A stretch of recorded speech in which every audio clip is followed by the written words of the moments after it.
네, 억만장자 투자자 워런 버핏이 2년 넘게 현금 보유량을 늘리고 있습니다. 경기 둔화와 또 전쟁을 대비한다고 하지만 그래도 주식 투자 원칙은 고수하겠다고 말했는데요. 이런 상황 안에서 어떤 전략을 세워야 할지 오늘은 디멘전 투자자문 송재경 투자부문 대표와 이야기 나눠보겠습니다. 안녕하십니까? 안녕하세요. 네, 경기는 안 좋은데 물가는 오르는 미국의 스태그플레이션 불안이 자극되면서 3대 지수가 일제히 급락했습니다.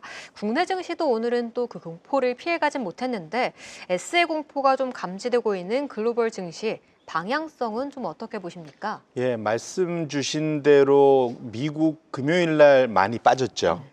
뭐 오늘 선물에서는 소폭 오르긴 했지만 의미 있는 상승 같지는 않습니다. 어쨌든 오늘 밤장 열려봐야겠지만 거기에 비하면 우리나라 증시나 아시아 증시가 생각보다는 오늘도 여전히 좀 생각보다 잘 버텼다. 전 개인적으로 그렇게 평가를 하고 있는데 말씀드린 대로 한 주간의 그 자산군별로 수익률을 보면은 전형적인 미국의 스태그플레이션 우려가 나타나는 그런 한 주였다. 지난 한 주였다 보셔야 될 것 같고 대표적으로 보면은 금과 원자재가 최고의 성과. 지금 차트가 열려 있네요. 이제 ETF로 좀 제가 표기를 해놓은 건데 금과 원자재가 상대적으로 좋은 성과를 거뒀고요. 이게 인플레이션이 있을 때 대표적인 이제 물가 방어 그렇죠. 그런 자산이다 보시면 좋을 것 같고 반면에 이제 경기 둔화에 대한 우려에 대표적으로 피해가 보는 것이 주식과 그다음에 이제 원유죠, 에너지 쪽. 두 개가 상대적으로는 이제 마이너스 성과를 거두면서 결론적으로는 한 주간 나타났던 자산 시장에서의 그런 자산군의 흐름은 전형적으로 경기 둔화에 대한 우려감을 나타냄과 동시에 물가 상승에 대한 방어 의지 이런 것들이 나타나는 한 주였다. 그렇게 볼 수 있을 것 같고요. 여기에 플러스 제가 이제 주식시장 안에서도 이것을 보는 대표적인 지표로 두 가지 주가를 많이 보는 게 있습니다. 미국의 대표적인 게 월마트, 또 하나는 페덱스 이 두 회사거든요. 월마트는 미국의 소비가 어느 방향으로 가는지를 가르쳐주는 대표적인 이제 주가다, 주식이다 보시면 좋을 것 같고 두 번째로 페덱스는 글로벌 무역, 글로벌 경기 흐름이 어떨지에 비해서 선도적인 지표다 이렇게 보시면 좋을 것 같습니다. 붉은색 선이 페덱스고 파란색 선이 월마트 주가인데요.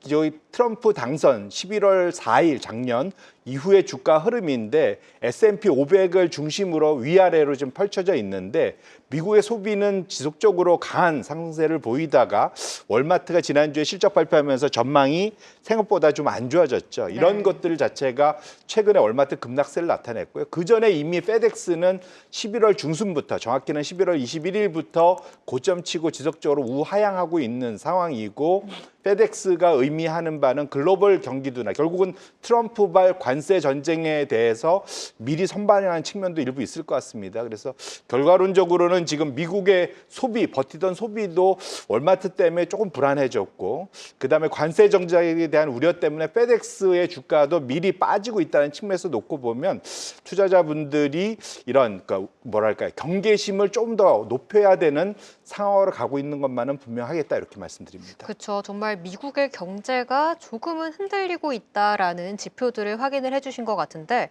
G2 중에 또 중국 얘기를 안 해볼 수 없을 것 같아요. 미국이 사실 본인도 이렇게 흔들리고 있는 상황 속에서 중국을 계속해서 견제를 하고 있습니다. 패권 경쟁이 이제는 해운 쪽까지 확산이 되고 있는데요. 해상 운송 서비스에 좀 거액의 수수료를 부과하겠다고 밝혔습니다. 해운주들 오늘 정말 오랜만에 올라왔는데 사실 업황 부진 우려가 계속해서 있지 않습니까? 해운업계에 미칠 영향 단기, 장기 좀 긍정적으로 전망하십니까? 말씀 주신 대로 최근에 사실은 소위 건화물 지수, 그러니까 그 드라이벌크 지수나 컨테이너 지수를 보면 작년 고점에서 지속적으로 우하향하고 있거든요. 그리고 그 측면은 어쨌거나 지금 운임 지수 측면에서만 놓고 보면 썩 좋은 상황은 아닌데 다행히 경쟁 상황 하에서 중국을 겨냥한 미국의 그러한 견제, 대표적으로 이제 발표된 것이 중국 선사 또는 중국산 배를 갖고 있는 그러한 그 선사에 대해서는 미국항에 입항할 때 엄청난 그 수수료를 부과하겠다. 일종의 벌금이죠. 예, 페널티를 부과하겠다. 뭐 이제 이런 아이디어인데 결국은 이제 이렇게 보면 단기적으로는 경쟁하는 입장에서 보면 중국 선사를 배제하고 그 외의 경쟁 선사로 그 화물이 그러니까 옮겨질 수 있다는 측면에서 오늘 특히 이제 그 컨테이너 선사 중심으로 오늘 주가가 좀 좋았었다 이렇게 해석을 할 수 있을 것 같은데요. 다만 이제 이게 단기적으로는 그 말이 맞는데 기본적으로는 이것이 규제를 회피할 수 있는 수단들이 꽤 제법 있거든요. 왜냐하면 컨테이너 선사는 유럽 회사들이 많고 그 다음에 벌크선은 이제 중국계하고 일본계 선사들이 상위권이긴 한데 우리나라는 그 중간쯤 어딘가에 끼어 있습니다.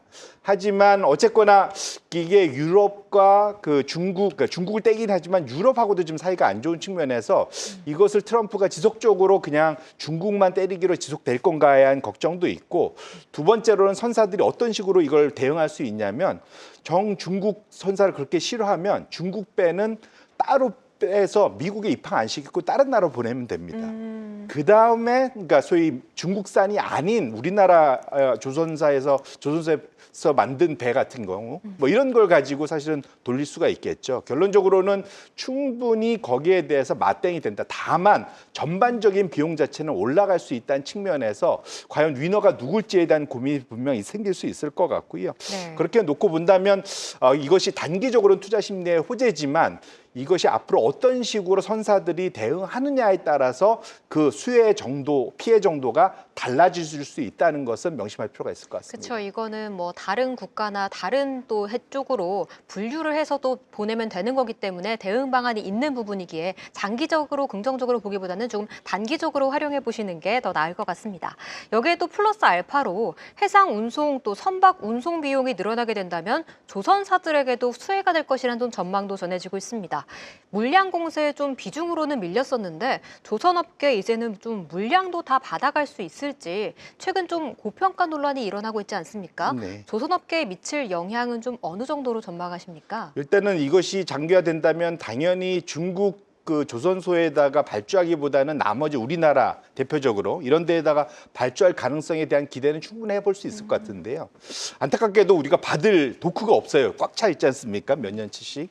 이러다 보니까 거기에 대한 한계는 당장 좀 바로 효과를 보긴 좀 어려울 것 같고요. 오히려 좀 이것이 지속된다면 걱정스러운 게 중국산 그 선박에 대해서는 가격을 낮출 수 있는 아무래도 중국산 배가 갈 수 있는 데가 한계가 있다면 그렇게 보면 중국산 그 선박 건조 가격 자체가 내려올 수가 있을 것 같고요. 이것이 보면 자칫 전 세계적으로 조선의 상승, 조선가의 상승 여력을 제한할 수 있지 않을까라는 우려도 생길 수 있을 것 같습니다. 그래서 오늘 특별히 조선주가 강하게 대응을 못 해준 이유도 어찌 보면 이것이 앞으로의 방향성, 소위 선가의 방향성에 대해서 아직은 좀 불투명하다라는 측면에서 놓고 본다면 여기서 너무 마냥 좋게만 볼 수는 없겠다 이렇게 말씀드립니다.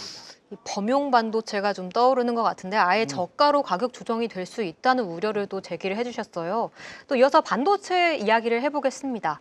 이제는 좀 한국의 반도체 기술이 2년 만에 중국에 추월당했다라는 분석도 나오고 있습니다.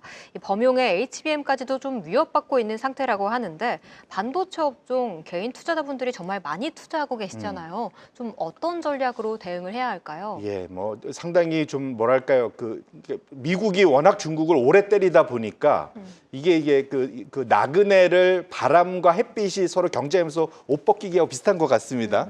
이게 결국은 바람이 지잖아요, 햇빛한테. 이제 너무 때리다 보니까 오히려 중국이 범용 반도체 분야에서는 기술 자립력 속도가 생각보다 빨라진 것만은 분명한 것 같아요. 그래서 범용 반도체에서는 최근 들어서 확실하게 많이 쫓아왔다라는 우려감들이 확실히 업계에는 좀 확산이 돼 있는 것 같습니다. 어쩔 수 없는 것 같고요. 그거는 우리가 더 잘해야 되겠죠. 그러다 보면 우리가 실제로 사례가 HBM 같은 고기술 최신 기술에서는 빨리 앞에 가면 그래도 기회가 있는 걸 우리가 확인했지 않습니까? 그래서 그쪽으로 집중할 필요가 분명히 있을 것 같고요.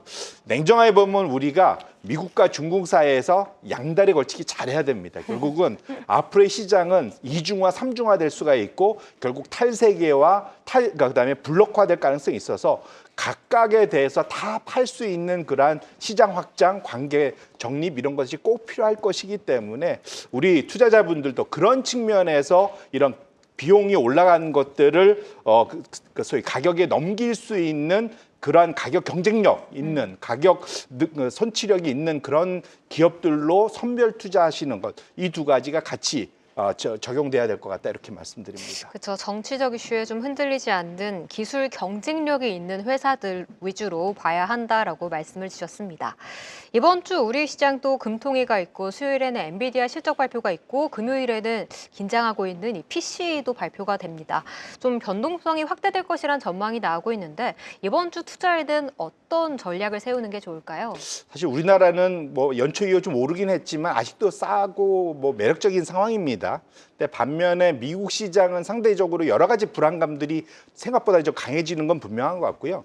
골드만삭스에서 강세장, 약세장을 지표를 표기하는 그러한 인디케이터가 있는데 그걸 보면 최근 들어서 강세장 최고점 수준, 행복감이 최고까지 올라와 있거든요. 통상은 그 이후에 약세장에 진입했던 경험이 있습니다. 차트에 보시면 지금 하늘색 그런 회색, 하늘색 바 이쪽에가 보통 약세장, 시장이 20% 이상 조정되는 그런 구간이거든요. 그래서 이 정도 수준까지 강세장 지수가 올라오면 이후에 약세장에 진입했던 그런 경험들이 있기 때문에 적어도 지금 상황에서부터는 앞으로 하반기를 바라보면서 미국발 조정에 대한 우려를 꼭 갖고 계시면서 이제 상대적으로 위험 관리에 집중하시는, 그래서 좀 더 포트폴리오를 다변화하고 보수적으로 가져가시고 일정 부분 현금 비중을 가져가시는 위험 관리에 꼭 집중하실 필요가 있겠다, 이렇게 말씀드립니다. 그렇군요. 2월도 좀 후반에 접어들고 있는 지금 연초 뷰와는 다르게